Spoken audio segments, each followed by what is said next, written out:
दुनिया का सबसे खतरनाक और ताकतवर राजा, जिसने अपनी जिंदगी में वो हर एक चीज हासिल की जो उसने चाही, पर उसकी जिंदगी में उसने कभी दो पल सुकून के नहीं देखे।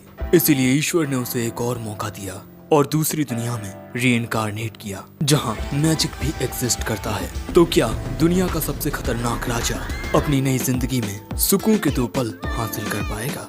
चलिए जानते हैं। कहानी की शुरुआत में हम एक आदमी को देखते हैं जिसकी बॉडी में से बहुत ही खतरनाक ऑरा निकल रहा था, और हम देखते हैं कि ये आदमी उसके सामने मौजूद एक लड़की को खत्म कर देता है और फिर ये उस दुनिया का राजा बन जाता है। और जो भी इसके सामने आकर इससे लड़ने की हिमाकत करता है, ये राजा उस शख्स को सिर्फ हराता नहीं बल्कि खत्म कर देता है। जिसके बाद हम देखते हैं कि फाइटिंग प्लेन से इस दुनिया के शहरों पर बम गिराए जाते हैं। ये नजारा देखने पर बिल्कुल किसी कयामत की तरह लग रहा था, और ये सब तबाही यही राजा करवा रहा है। लोग दर्द के मारे तड़प तड़प कर चिल्ला रहे हैं, पर इसे किसी की चीख सुनाई नहीं देती। ये इंसानियत का सबसे खतरनाक और ताकतवर राजा है।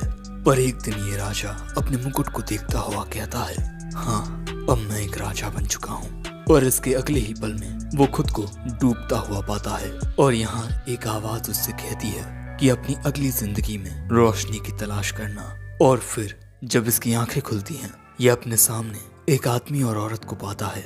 ये दोनों इसे देख बहुत खुश हो रहे थे। इससे पहले कि इसे कुछ समझ आता, यह आदमी कहता है, आर्थर, देखो ये मैं हूँ, तुम्हारा पापा, और मेरा नाम रे है। तभी ये मोहतरमा कहती हैं, और मैं हूँ तुम्हारी माँ, एलिस। और ये सब बातें सुन अब आर्थर को समझ आता है कि उसका फिर से जन्म हुआ है। अगले सीन में हम देखते हैं कि आर्थर की माँ उसे दूध पिला चुकी हैं और उसका पेट पूरी तरह से भर चुका है। पर दोस्तों, अब वो महान राजा जो अनगिनत युद्ध जीता है, अब उसका अपने इस नन्हे से शरीर पर काबू नहीं है। पॉटी करने के बाद उसकी माँ ही उसे साफ करती हैं, और इसीलिए आर्थर को यहाँ खुद पर बहुत शर्म आती है। फिर अगले सीन में आर्थर के पिता रे यहाँ मैजिक का यूज करके दिखाते हैं, और एक ही मुक्के में एक बड़े से पत्थर को तोड़ देते हैं। पर इससे पहले कि वो अपनी ताकत की नुमाइश कर दे, एक पत्थर उनके सिर पर आकर गिरता है। सो अब आर्थर की माँ अपने पति को हील करती हैं, और आर्थर ये सब देख रहा था क्योंकि उसकी पिछली दुनिया में मैजिक जैसी कोई चीज नहीं थी। फिर इसके बाद आर्थर के पिता एक बड़े से बीस्ट को एक ही मुक्के में हरा देते हैं। शायद वो अपने बाकी के दोस्तों के साथ किसी मिशन पर आए थे। दूसरी ओर घर पर आर्थर की माँ अपने पति के आने का इंतजार कर रही थी, और थोड़ी ही देर में वो घर आ जाते हैं। पर आर्थर यहाँ देखता है कि उसके पिता अपने हाथ में वेपन टाइप ग्लव्स पहने हुए हैं जो काफी नुकीले थे। इसीलिए आर्थर फैसला करता है कि वो भी जल्द से जल्द अपने लिए ताकत पाएगा। पर तभी उसकी माँ कहती हैं, चलो तुम पापा से मिल लिए, अब सोने का वक्त है। आर्थर यहाँ अपने माँ बाप को देख सोचता है, मैं इतना छोटा हूँ कि कुछ नहीं कर सकता, पर यह जिंदगी इतनी बुरी भी नहीं है।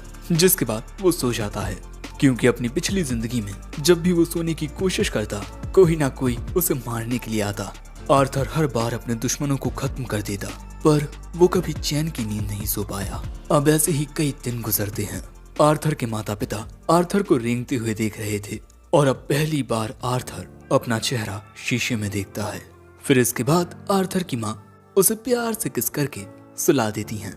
पर अपनी माँ के जाते ही आर्थर आंखें खोल लेता है और अपने झूले से नीचे उतर अपनी माँ से छुपता हुआ दरवाजे की ओर जाने लगता है।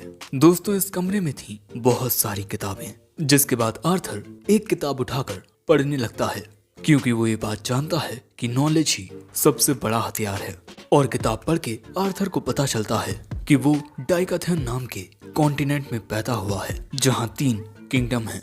पहला है डार्क किंगडम, और इस राज्य में ड्वार्फ्स रहते हैं। दूसरा है एलेनोयर किंगडम, जहाँ घने जंगलों में एल्फ्स रहते हैं।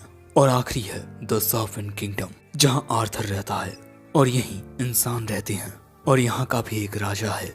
आर्थर को जानने को मिलता है कि इस दुनिया में राजगद्दी को इनहेरिट किया जाता है, ना कि उस पर कब्जा किया जाता है, जैसा उसने अपनी पिछली जिंदगी में किया था। जिसके बाद आर्थर एक और किताब निकालता है, और उसे पता चलता है कि उसकी दुनिया की तरह ये दुनिया ज्यादा डेवलप नहीं है, पर इस दुनिया में मैजिक है। इस दुनिया में एक पावर का सोर्स एग्जिस्ट करता है जिसे माना कहते हैं, लेकिन मैजिक का इस्तेमाल सिर्फ 100 लोगों में से एक शख्स ही कर पाता है। और इस दुनिया में माना 2 प्रकार से यूज होता है, ऑगमेंटिंग एंड कंज्यूरिंग। ऑगमेंटिंग का यूज करने वाले अपनी बॉडी को माना से इनहेंस कर लेते हैं, जिससे उनकी फिजिकल पावर्स बहुत ही ज्यादा बढ़ जाती हैं। और जो कंज्यूरर्स होते हैं वो अपने माना का इस्तेमाल मैजिक अटैक्स करने में करते हैं, जैसा कि एलिस की माँ ने किया था। अब माना को कंट्रोल सिर्फ माना कोर की मदद से ही किया जा सकता है। माना कोर में स्पेल कास्टर अपने माना को एक जगह पर फोकस करता है और उसमें माहिरता हासिल करने के बाद ही वो एक मेज बनता है। आर्थर सोचता है कि क्या उसके पास भी कोई ऐसी ताकत होगी। अपनी पिछली जिंदगी में वो की का यूज करता था, ये एक इंटरनल पावर होती है। आर्थर सोचता है कि क्या उसकी पिछली जिंदगी की नॉलेज उसकी इस जिंदगी में कुछ काम आएगी। जिसके बाद हम देखते हैं कि आर्थर प्रैक्टिस करने लगता है, पर इससे पहले कि वो अपनी ताकत के बारे में कुछ समझ पाता, उसकी माँ उसे उठाकर कहती हैं, तुम यहाँ क्या कर रहे हो आर्थर? क्या तुमने पॉटी कर ली है?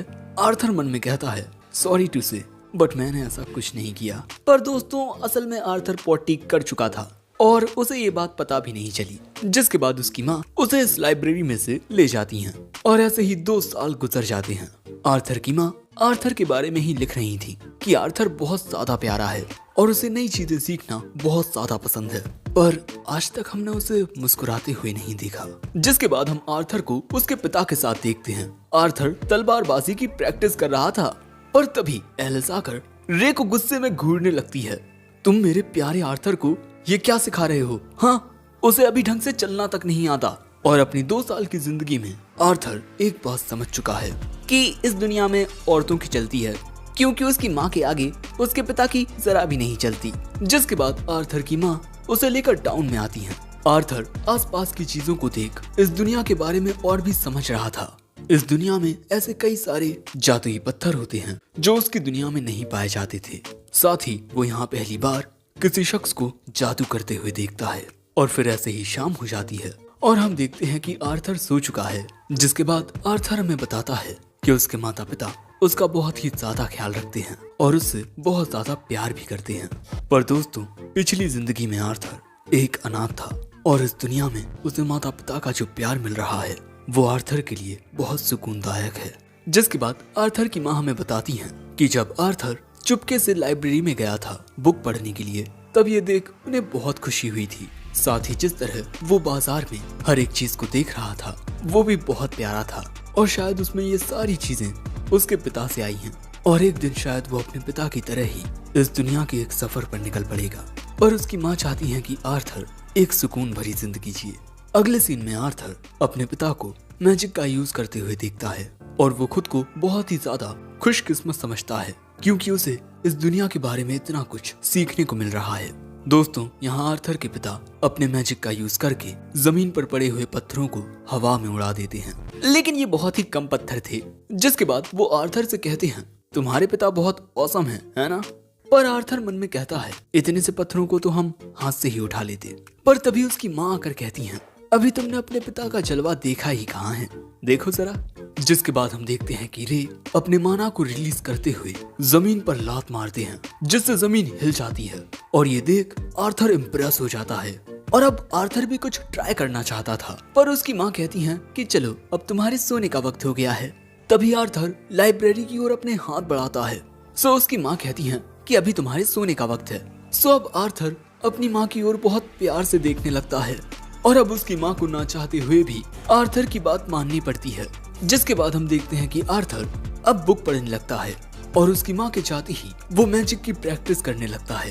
कंसंट्रेशन के जरिए आर्थर अपनी बॉडी में मौजूद माना को एक जगह पर फोकस करने लगता है। दूसरी ओर आर्थर के पिता अपनी ताकत से एक पेड़ को ही तोड़ देते हैं। तभी आर्थर का वो माना पूरी तरह से एक जगह पर एकत्रित हो जाता है और फिर अगले ही पल में होता है एक बहुत ही बड़ा धमाका।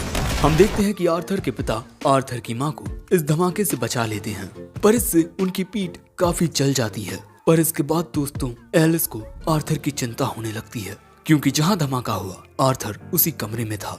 ये दोनों तुरंत घर के अंदर आते हैं, पर अंदर आकर आर्थर के पिता जो देखते हैं उससे उनके होश उड़ जाते हैं। और तभी आर्थर की माँ आकर देखती है कि आर्थर सही सलामत हवा में उड़ रहा है। दोस्तों आर्थर ने कई दिनों की मेहनत के बाद आखिरकार माना को कंट्रोल करना सीख लिया है। पर तभी अचानक हम देखते हैं कि टूटी हुई छत आर्थर के ऊपर गिरने लगती है। आर्थर भागने की कोशिश करता है, पर उसका ये छोटा सा शरीर उसका साथ नहीं देता और उसे लगता है कि अब वो यहाँ मरने वाला है। पर तभी उसे बचाने के लिए उसके माता पिता आ जाते हैं। रे उस टूटी हुई छत को अपने मैजिक से दूर फेंक देता है और आर्थर की माँ आर्थर को सही सलामत देख खुशी के मारे रोने लगती हैं। आर्थर के पिता की आंखों में भी आंसू आ जाते हैं, पर यहाँ आर्थर कहता है कि आखिर ये रो क्यों रहे हैं। इन दोनों ने तो अपना कर्तव्य अच्छे से निभाया है, इन्हें तो खुद पर गर्व होना चाहिए। आखिर ये सब क्या है? आखिर मेरे अंदर यह अजीब सा एहसास क्या है? अपनी पिछली जिंदगी में कभी भी मैंने ऐसा कुछ महसूस नहीं किया। और इसके बाद आर्थर भी रोने लगता है। इस सवाल के साथ कोई तो मुझे बताओ कि ये अजीब सा एहसास क्या है। और फिर आखिर में हमें एक बहुत ही खतरनाक मॉन्स्टर दिखाया जाता है।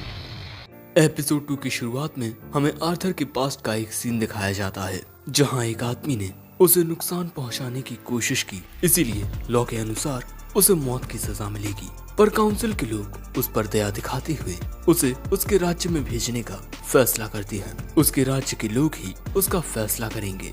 पर तभी वो आदमी यहाँ अपने बीबी बच्चे को देखता है और इसीलिए वो महाराज से कहता है, गुनाह मैंने किया है, इसीलिए प्लीज आप मेरे परिवार को छोड़ दीजिए और मैं कोई भी सजा भुगतने के लिए तैयार हूँ। जो सुन काउंसिल के लोग कहते हैं, तुमने महाराज के सामने बोलने की हिमाकत कैसे की? पर अगले ही पल में हम देखते हैं कि किंग ग्रे ने इस आदमी की बीवी और छोटे से बच्चे को मार दिया। जो देख काउंसिल के लोग कहते हैं, महाराज ने इन्हें खुद अपने हाथों से मारा है, यानी कि उन्होंने खुद इन्हें मुक्ति दी है। वो हर एक प्रकार के दुख दर्द से आजाद हो चुके हैं।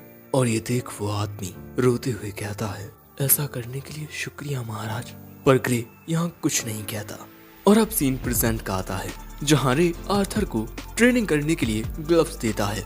पर आर्थर बताता है कि उसे तलवार से ही प्रैक्टिस करनी है, क्योंकि दोस्तों आर्थर ये ग्लव्स पहनकर सिर्फ क्लोज रेंज अटैक ही कर पाएगा और इतना छोटा सा शरीर होने की वजह से वो आसानी से मारा जाएगा। इसीलिए आर्थर ने तलवार को चुना।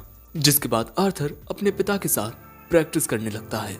पर तभी वो देखता है कि उसके पिता ने तलवार को माना के साथ इन्फ्यूज कर लिया है। जो देख आर्थर भी बिल्कुल ऐसा ही करता है और अपने पिता की ओर जाकर उनके वेपन को काट देता है। पर आर्थर की काबिलियत देख रे बहुत हैरान हो चुका था। अगले सीन में हम देखते हैं कि आर्थर के माता पिता के बीच बहस हो रही है, क्योंकि आर्थर के पिता का कहना है कि आर्थर की ट्रेनिंग कोई टीचर ही करा सकता है, क्योंकि वो बहुत ज्यादा टैलेंटेड है। आर्थर ने अपनी तलवार को माना के साथ इन्फ्यूज करके इस लकड़ी को आसानी से काट दिया, जबकि आर्थर बस 4 साल का है। पर आर्थर की माँ ये नहीं चाहती, क्योंकि आर्थर को कोई टीचर तभी मिलेगा जब आर्थर किसी टाउन में जाकर पढ़ाई करेगा। ग्रे कहता है, पर तुम्हें उसके भविष्य के बारे में सोचना चाहिए। एलिस कहती है, मैं आर्थर के बिना नहीं रहना चाहती। और इसी वजह से इन दोनों के बीच बहस हो रही थी। सो यहाँ आर्थर सजेस्ट करता है कि इन सभी को टाउन में चले जाना चाहिए।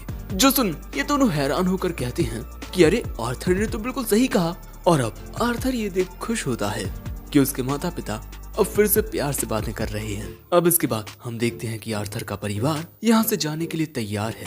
और यहाँ पर आर्थर अपना इंट्रोडक्शन अपने पिता के कुछ साथियों को देता है, जो उनके साथ हंटिंग करते हैं। इसके अलावा भी ये लोग एक साथ काफी वक्त गुजारते हैं। और साथ ही ये वो पार्टी है जिसमें आर्थर के माता पिता पहले काम कर चुके हैं, ट्विन हॉर्न्स। और इस पार्टी के लीडर का नाम है एडम क्रंच। तभी एंजेला रोज नाम की एक लड़की आर्थर को सीने से लगा लेती है। और इन महाशय का नाम है डर्डन वॉकर। और ये मोहतरमा है जैस्मीन फ्लेम्सवर्थ। और ये है हेलन शार्ड। जिसके बाद ये सभी अपने नए सफर पर निकल पड़ते हैं। और इनका ये सफर थोड़ा लंबा होने वाला है। पर दोस्तों आर्थर की पिछली दुनिया बहुत ज्यादा एडवांस थी। घोड़ागाड़ी से जिस सफर में कई दिन लग जाते हैं, एडवांस मशीनों से वो सफर बस कुछ घंटों में हो जाता। जिसके बाद ये सभी आराम करने के लिए एक जगह पर रुकते हैं। और हमें पता चलता है कि ये लोग जायरस नाम के शहर की ओर जा रहे हैं। और हर एक चीज सही से हो रही है सिवाय एक के। इनका सामना यहाँ होता है कुछ मॉन्स्टर्स से। यहाँ कुछ भेड़िए आकर इनके ऊपर हमला कर देते हैं। पर जैस्मीन एक ही हमले से उन सबको जख्मी कर देती है। जिसके बाद बाकी सब अपने अपने हमलों से उन भेड़ियों को खत्म कर देते हैं।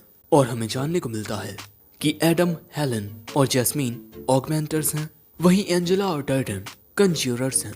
इन सब को लड़ता हुआ देख आर्थर फैसला करता है कि वो भी जल्द से जल्द बिल्कुल इन्हीं के जैसा बनेगा। फिर रात के वक्त ये लोग यहीं रुकते हैं। और इस वक्त ये लोग एक सफर पर हैं। इन्हें खाने के लिए ज्यादा तो नहीं मिलता, पर आर्थर सोचता है कि कम से कम ये ताज़ा है। आर्थर की माँ बस थोड़ा सा खाना खाकर कहती हैं कि उनका पेट भर चुका है।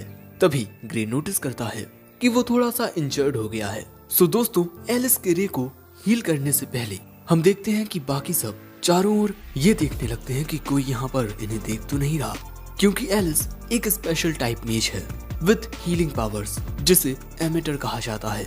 और अगर किसी को एलिस की काबिलियत के बारे में पता चल गया तब वो खतरे में आ सकती है। एलिस और रे के गांव में रहने की एक वजह तो यही थी कि वहाँ उन पर कोई ज्यादा ध्यान नहीं देता। अब रे के हील होने के बाद एडम कहता है कि रे, क्या मैं आर्थर के साथ थोड़ी एक्सरसाइज कर सकता हूँ? जिसके बाद हम देखते हैं कि इन दोनों के बीच मुकाबला होने वाला है और सभी लोग ये देखने के लिए बहुत ज्यादा एक्साइटेड थे। जो देख आर्थर सोचता है कि इन सबको याद तो है ना कि मैं बस 4 साल का हूँ। पर तभी एडम अपने भाले को माना के साथ रीइंफोर्स कर लेता है। जो देख आर्थर समझ जाता है कि इनकी लड़ाई मजाक नहीं होने वाली, इसीलिए वो भी अपनी तलवार को और साथ ही अपने पैरों को भी माना के साथ रीइंफोर्स कर लेता है और फिर तेजी से एडम की ओर बढ़कर अचानक ही उसके सामने से गायब होकर उसके पीछे आ जाता है। लेकिन उसका जरा सा पैर फिसल जाता है, इसीलिए वो सही मौके पर अपना हमला नहीं कर पाता। फिर ये दोनों एक दूसरे पर हमले करते हैं, पर एक दूसरे की ताकत से दोनों ही दूर फेंक जाते हैं। पर भैया आर्थर तो गिरने वाला था, सो एंजेला उसे अपने मैजिक से गिरने से रोक लेती है। जिसके बाद बाकी सब एडम पर गुस्सा करने लगते हैं कि वो एक बच्चे के खिलाफ इतनी ताकत यूज कैसे कर सकता है। सो एडम कहता है कि आर्थर किसी छोटे मॉन्स्टर से कम नहीं है। और तभी अचानक आर्थर देखता है कि जैस्मीन उसे ही घूरे जा रही है। आर्थर देखकर ही समझ जाता है कि इस तरह से कोई आपको तभी घूरता है जब वो आपसे कुछ जानना चाहता हो। पर इसके बाद इनका ये सफर ऐसे ही जारी रहता है। एडम आर्थर को कुछ टेक्निक्स बताता है और हेलन उसे धनुष चलाना सिखाती है। आर्थर अपने पिता के साथ एक्सरसाइज भी करता है। जिसके बाद वो जैस्मीन को अपनी तेज रफ्तार भी दिखाता है। और जब वो रात में बुक रीडिंग करता है तब भी जैस्मीन उसे ही देखे जा रही थी और साथ ही जैस्मीन आर्थर को अपने हिस्से का खाना भी देती है। फिर अगले दिन जैस्मीन आर्थर को एक तोहफा देती है क्योंकि आज उसका बर्थडे है। ये तोहफा एक खंजर था। फिर जैस्मीन उसे बताने लगती है कि इसका इस्तेमाल अच्छे से कैसे करते हैं। ये तीनों देखती हैं कि जैस्मीन पहली बार किसी को कुछ सिखा रही है। जिसके बाद वक्त आता है इनके आगे बढ़ने का। पर तभी आर्थर देखता है कि उसकी माँ शायद से थोड़ा अजीब महसूस कर रही हैं, पर इस बारे में वो किसी से कुछ नहीं कहती। जिसके बाद ये सभी एक पहाड़ी रास्ते से आगे बढ़ रहे होते हैं, पर अचानक ही बैंडिट्स इन पर हमला कर देते हैं, इसीलिए इन्हें रुकना पड़ता है। और दोस्तों, यहाँ पर बहुत सारे बैंडिट्स थे। इन सबको चारों ओर से घेर लिया गया है। तभी बैंडिट्स का लीडर आदेश देता है कि औरतों और बच्चों को मत मारना, इन्हें हम अच्छे दाम पर बेच देंगे। जिसके बाद सभी बैंडिट्स एक साथ इनके ऊपर हमला करने के लिए टूट पड़ते हैं। ये सब भी बैंडिट्स से लड़ना शुरू कर देते हैं। एडम और जैस्मीन तेजी से इन बैंडिट्स को खत्म कर रहे थे। बाकी सब भी एक दूसरे का अच्छे से साथ दे रहे थे, पर यहाँ पर बहुत सारे बैंडिट्स थे और ये लोग इनसे लड़ते हुए अब थकने लगे हैं। आर्थर के पिता भी बहुत ज्यादा जख्मी हो चुके हैं, इसीलिए आर्थर की माँ अपने पति को हील करने के लिए बाहर निकल आती हैं। पर रे कहता है ऐसा मत करना, अगर उन्हें तुम्हारी ताकत का पता चल गया तब दिक्कत और भी ज्यादा बढ़ जाएगी। आर्थर, अपनी माँ को लेकर यहाँ से भागो। आर्थर कहता है मुझ में भी इनसे लड़ने की ताकत है। सो आर्थर के पिता कहते हैं उस ताकत का इस्तेमाल अपनी माँ की हिफाजत करने में करो, क्योंकि इस वक्त उसके पेट में एक बच्चा है। और अब आर्थर को समझ आता है कि आखिर क्यों उसकी माँ को थोड़ा अजीब महसूस हो रहा था।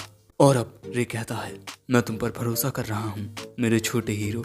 और अब आर्थर अपनी माँ को लेकर यहाँ से भागने लगता है और इससे पहले कि बैंडिट्स का लीडर उनके पीछे जाता, रे उस पर हमला बोल देता है। आर्थर और एलिस के सामने आने वाले सभी बैंडिट्स को बाकी सब खत्म कर दे जाते हैं। भागते हुए आर्थर हमसे कहता है दूसरों से इतना कुछ छीनने के बाद मैं भाग रहा हूँ ताकि मैं कुछ खो ना दूं, पर शायद यही कर्मा है। ये दोनों भागते हुए काफी दूर आ जाते हैं, पर यहाँ कोई तो था जो इन पर नजर रखे हुए था। ये भी एक डाकू है जो कि एक कंज्यूरर है। ये अपने मैजिक से उन दोनों पर हमला कर देता है। आर्थर अपनी माँ को दूर कर वो हमला खुद पर ले लेता है, पर जैस्मीन के दिए हुए खंजर ने उस हमले से आर्थर को बचा लिया था। और फिर आर्थर उस खंजर को बैंडिट की ओर फेंक कर उसे नीचे गिरा देता है, क्योंकि इस खंजर में एक रस्सी बंधी हुई थी। पर दोस्तों, अब आर्थर पहाड़ी से नीचे गिर रहा था। डर्डन और एंजेला अपने मैजिक से उसे पकड़ने की कोशिश करते हैं, पर उनका मैजिक उस तक नहीं पहुंचता। गिरते वक्त आर्थर के जहन में एक ख्याल आता है, कितना अजीब है कि अभी जो मैंने किया उससे मुझे कुछ हासिल नहीं हुआ, पर फिर भी मेरे दिल को सुकून पहुंचा है। और शायद अब मैं समझा कि वो आदमी मुझसे क्या मांग रहा था और क्यों पहले एपिसोड के आखिर में मेरे माता पिता रोए, क्योंकि हम अपने परिवार को बचाने के लिए अपना बलिदान देने में जरा भी नहीं हिचकिचाते।